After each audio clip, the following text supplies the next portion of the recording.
اللهم صل وسلم وبارك عليك يا محمد وعلى اله وصحبه وسلم. ازيكم عاملين ايه؟ معاكم رحاب صابر من قناه زاوية السفود. مين بقى اللي لسه بتشتري رغيف الفينو اللي بقى قد اللقمه؟ طبعا نعمل بطريقه بسيطه جدا. عندي كيلو من الدقيق، عليه معلقه كبيره من السكر، معلقه كبيره من الخل، من الخميره، ورشه ملح، تاني سكر وملح وخميره ودقيق. وهحط دلوقتي، همسك بقى دلوقتي ولا هنحتاج بصوا ولا اي حاجه. نحط معلقه خل كده، وضروري ما تحطيش بيكنج باودر. بشوف ناس كتيره بتحط بيكنج باودر، لا بس هتلاقي المخابز ما بتحطش بيكنج باودر، وده السر بتاعهم، بتلاقي رغيف مختلف عننا. وهحط معلقتين من الزيت، تمام، زيت ولا سمنه ولا الكلام ده كله. وهنزل بقى عندي ده رايب، تمام، هحط منه كوبايه واحده، وابدا اعجن بقى بميه دافيه زي ما هنشوف كده مع بعض.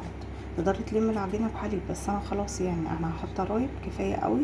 وممكن على فكره ما تحطيش الرايب وتحطي ميه دافيه على طول، بس انا حبيت ايه ان يكون مغذي شويه كده علشان خاطر ايه الاولاد. العجينه بتاعتي اختمرت، هبدا بقى اديها البوكس المتين. بصوا العجينه جميله قوي ما شاء الله.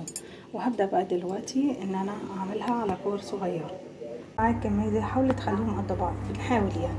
وطبعا حطيت عليهم معلقه من الزيت من تحت ومن فوق. هبدا بقى اخد اول واحده بدات بيها. ضروري بصوا الفينو ما بيتفردش الا على زيت، مش على دقيق. تقدري تعمليه بايدك كده، هعمل لكم واحده بايدي، ونفس اللي انا بعمله ده هعمله بالنشابه، تمام، اللي يعجبك. تقدري تفرديه كده تبططيه بايدك، وبتبداي تعملي ايه بقى. بصي بتلفي كده ما فيهوش اي حاجه، وتقومي ضغطه كده بصوابعك، تمام. وتجيبي بقى الحروف، تقدري تكملي كله بايدك، ما فيهوش اي حاجه ولا اي افتكاسات. بس المهم انك تقفلي الجوانب كويس جدا، تمام. لو حابه تعملي اكبر من كده مفيش مشكله، يبقى تبططي وتقفلي عليه. نعمل بقى واحده من الشباب، جبت الكل وبحاول افرد فيها، ما تفرديش فيها قوي يعني خطين كده بالعرض وزيهم بالطول. وهتبداي بقى اول واحده بصي تقفلي عليها كده، حاولي تقفلي عليها كده بس، وتبرمي بقى من الجنبين. واخر لفه خالص، بصوا اخر لفه خالص يا جماعه بتبقى من تحت وبنقفل. بصوا لازم تقفلي كده النهايه خالص، تمام. ودي بتبقى في الصينيه من تحت اهو. عايزه بقى تطولي شويه، برضو النور قاطع، تاني مره يقطع النهارده، مش فاهمه فيه ايه. المهم اهو، بصوا تقفلي من الجناب وتقفلي من الايه اهو كده. بصي بقى هخلص بقى كل الكميه عقبال ما النور بتاعنا هيجي ونشوف هنعمل ايه تاني. هو دي الفينو بتاع القمر بعد ما لفيته زي ما قلت لكم كده، وسبته 10 دقايق كده يختمر تاني. بصراحه مش بمزاجي، بس هو كده وكان لازم تسيبيه 10 دقايق كمان يختمر للمره التانية، تمام. ما شاء الله الكميه حلوه قوي. بعد كده دهنته دهنه بالحليب، وممكن يبقى صفار بيض، بس انا كان عندي حليب، دهنته دهنه من الحليب، وحط عليه شويه بسم الله الرحمن الرحيم حبه البركه، شويه سمسم. ممكن تسيبيه ساده، بس بصي ما شاء الله اللهم بارك الكميه روعه روعه روعه. وهبدا بقى ان انا ادخله فرن، لازم يكون شغال قبلها على الاقل ب10 دقايق، فرن حامي جدا على درجه حراره في الرف الاوسط. ونشوفه بعد التسويه اول ما يطلع نرش عليه رشتين، يعني رشه بسيطه جدا، بخاخ ميه كده، رشه بسيطه جدا، ونغطيه بفوطه 5 دقايق ونشيل الفوطه.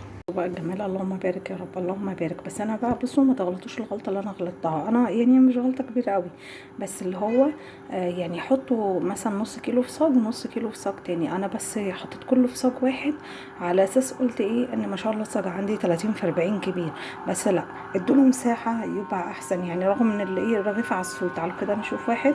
بصوا الجمال يا جماعه، بصوا الطراوه بتاعته، بصوا حلو قوي.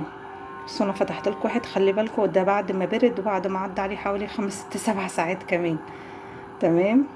انا بس اتلخمت شويه والنور قطع كمان، بس بصوا بصوا يا جماعه تحس ان الرغيف نفسه يلكم، انتوا فاهمين؟ بصوا جواه ايه، يعني يلكم مش زي التاني كده. الرغيف تحس ان هو قطمه واحده، بجد روعه. بصي طالما بتحطي ايدك عليه بيرجع تاني، يبقى هش وزي الفل. بجد بجد اتمنى انتوا تجربوا الطريقه، سهله وبسيطه ولذيذه وتستاهل يعني. معلش الرغيف لما يبقى كده ولا مفرول ولا حاجه، بصوا من جوه عامل ازاي، ملحم يا جماعه. بصوا فاهمين قصدي؟ يعني تاكلي الرغيف من هنا تحسي ان انتي كلتي، مش لقمه بتاكليها كده وخلاص. فالطريقه بسيطه ولذيذه. وتعالوا كده نمسكه من النص. بصوا بقى الجمال، الله اكبر، هو ده اللي انا عايزه اوريه لكم. والله يا جماعه ما عملت فيه حاجه، هي اللي انا كنت ماسكاه ده فتحته من النص. بصوا التوريقه، بيتهيالي يعني يستاهل ان انتوا تجربوا. حابه تحطيه بقى زي ما قلت لك في صاجين احسن يعني افضل، اديله مساحه اكبر. بس هي كميه ما شاء الله حلوه جدا من كيلو دقيق.